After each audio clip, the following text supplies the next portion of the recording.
News on prime तमाम बड़ी और अहम खबरों के साथ मैं हूं रेणु कैलाश। बुलेटिन की शुरुआत कर रहे हैं। कांग्रेस नेता राहुल गांधी ने दिल्ली के कॉन्स्टिट्यूशन क्लब में विपक्षी दलों के साथ ब्रेकफास्ट मीटिंग की। इस दौरान 15 विपक्षी दलों के करीब 100 सांसद इस मीटिंग में शामिल हुए। पंजाब और हरियाणा कांग्रेस के सांसद भी इस बैठक में पहुंचे। राहुल गांधी ने ब्रेकफास्ट पॉलिटिक्स की मदद से विपक्ष को एक साथ रखने की कोशिश की है ताकि कथित पेगासस जासूसी मामले समेत अन्य मुद्दों पर संसद के अंदर सरकार की घेराबंदी की जा सके।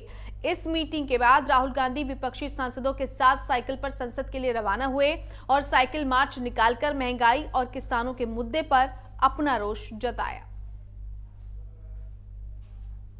तो संसद में सरकार को घेरने की रणनीति, राहुल गांधी की विपक्षी सांसदों के साथ ही बैठक। आज ब्रेकफास्ट मीटिंग की गई राहुल गांधी की तरफ से। आपको बता दें कि संसद में सरकार को घेरने के लिए विपक्ष को लामबंद करने की कोशिशों में जुटे हुए हैं राहुल गांधी। दिल्ली के कॉन्स्टिट्यूशन क्लब में इन सभी लोगों को आमंत्रण दिया गया था। हमारे साथ हमारे सहयोगी वरुण गोयल जुड़ चुके हैं। वरुण, इस नाश्ता पॉलिटिक्स के बारे में विस्तार से जानकारी दे, क्योंकि अब चूंकि संसद भी शुरू हो चुका है, कितना असर देखने को मिलेगा? हम ये कह सकते हैं कि पिछले कुछ वक्त से एक तो जो कथित जासूसी का मामला है, महंगाई और किसानों का मुद्दा है, उस पर संसद नहीं चल रही है। सरकार पर दबाव बनाने का विपक्ष का प्रयास है, लेकिन हर बार होता यह था कि विपक्ष में बिखराव देखने को मिलता था। इस बार विपक्ष को एकजुट करने की कोशिश है। इससे पहले भी हमने देखा कि 14 दलों की एक बैठक हुई थी और राहुल गांधी खुद उस बैठक में पहुंचे थे।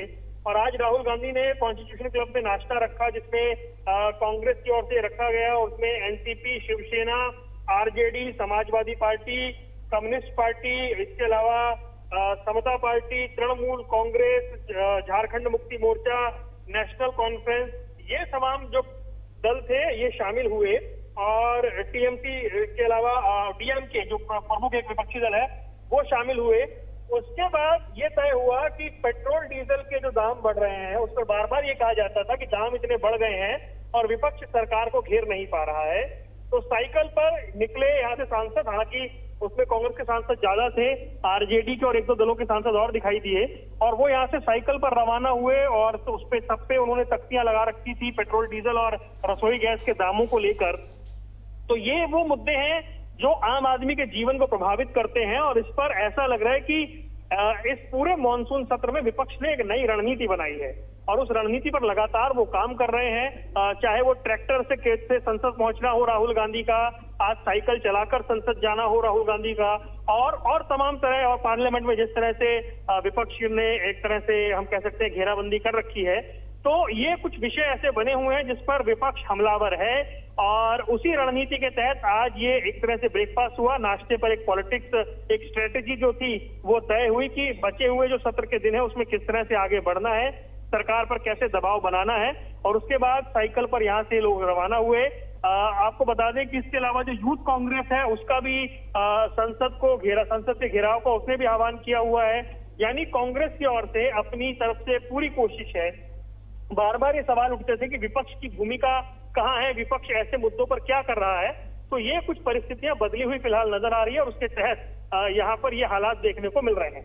चलिए वरुण, बहुत धन्यवाद आपका इस तमाम जानकारी के लिए। हमारे साथ हमारे सहयोगी वरुण गोयल जुड़े हुए थे, विस्तार से जानकारी दी कि ये एक तरीके से प्रेशर पॉलिटिक्स है जो सरकार पर दबाव बनाने के लिए की जा रही है। आज ब्रेकफास्ट पर तमाम सांसदों को आमंत्रित किया और संसद तक साइकिल मार्च भी निकाला राहुल गांधी ने। बहरहाल देखना ये होगा कि इस प्रेशर पॉलिटिक्स का अब क्या असर देखने को मिलता है। क्या सरकार जिन मसलों को लेकर विपक्ष उससे घेर रहा है उन पर बातचीत के लिए एक आम सहमति बन पाती है और इसका असर क्या संसद की कार्रवाई पर भी देखने को मिलेगा, देखना दिलचस्प होगा। बहरहाल आपको बता दें कि संसद में सरकार को घेरने की रणनीति के तहत राहुल गांधी ने आज बाकायदा तमाम सांसदों को नाश्ते पर बुलाया था।